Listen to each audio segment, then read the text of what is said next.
And the first band you formed was the Mynah Birds. I still can't believe that you ended up in a band with Rick James as the lead singer. That was your band, right? Yeah, Ricky was out there. Rick James. And was he a bad influence on you? I'm talking about drug-wise and introducing you to that world. I wouldn't say he was a bad influence. He was an influence. Right. Definitely. And I'm still here.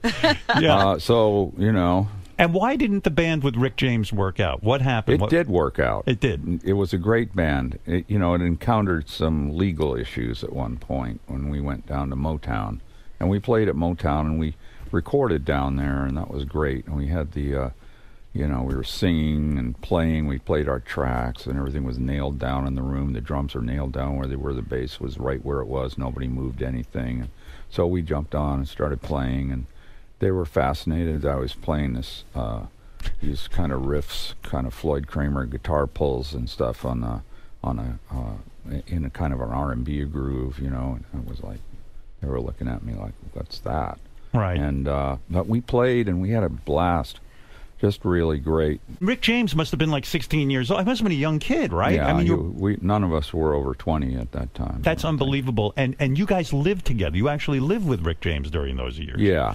That had to be insane. Wow. Yeah, Ricky and I lived on Isabella Avenue in an apartment on the basement of the apartment building, and yeah, we did some wild things in there. It was all very hazy to me now. Because I'm glad that I made it through that stage. That was a little dicey. Because of drugs.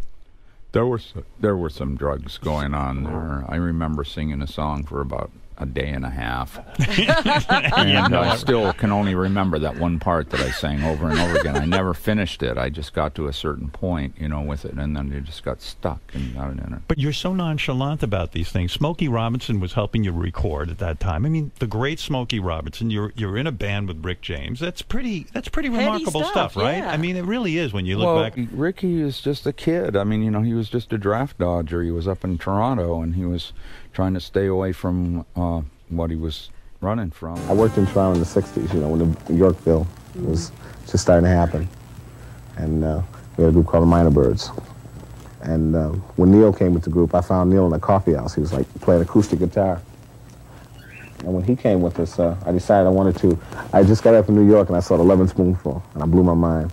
I said, I want to go folk R&B. I had a concept for soul music to be like R&B with acoustic guitars. And I ran into Neil, and he's playing in a coffee house, and I said, wow, that's perfect. He can come, Rick was, he was great when I was playing with him.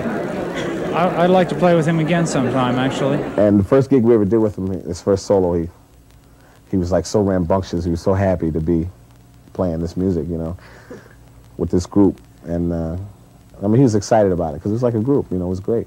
And he hadn't done that.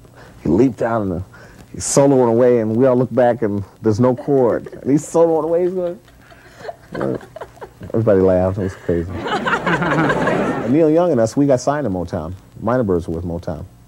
Yeah, I hear that there's an album out that may one day be released once it's finished up with a few songs. Yeah.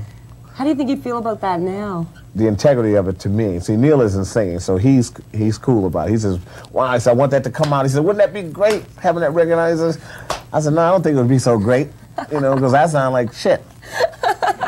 Me and Neil Young, we used to get together, and we used to talk in those days of poverty and music, and he wanted to be bigger than Dylan.